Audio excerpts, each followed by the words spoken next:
lumang speaker gawin nating isang solar power generator. Gaya nito guys, oh. Simpleng setup lang. Lumang Bluetooth speaker lang to kanya, pero ginawa kong power station. Ayan, oh. So meron na rin siyang inverter guys. Wala nga lang siyang low voltage connection, LVD or HVD. Kailangan pa kasi natin yun. Wala tayong budget pampili. Kaya ganito lang yung nagawa natin. Maliit na setup lang. So ito, nilagay ko na lang ito.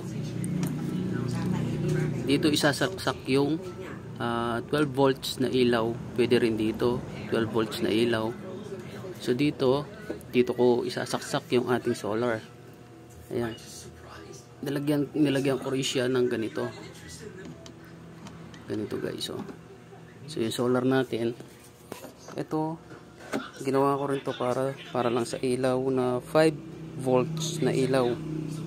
So 110 lang, 100, 220 lang to. Pwede siya saksak sa ilaw, no? So para i-charge,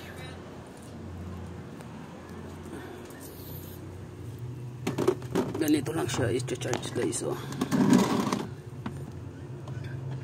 I-charge natin gamit yung ating solar.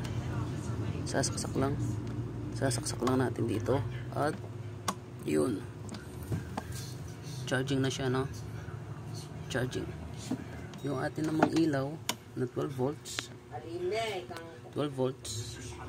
Saksak lang natin dito.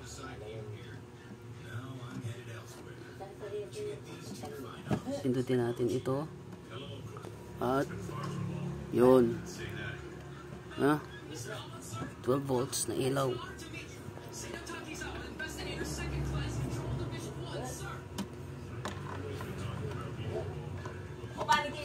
And then dito naman, dito sa ating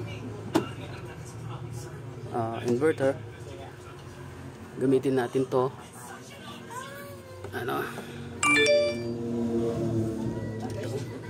saksak natin dito.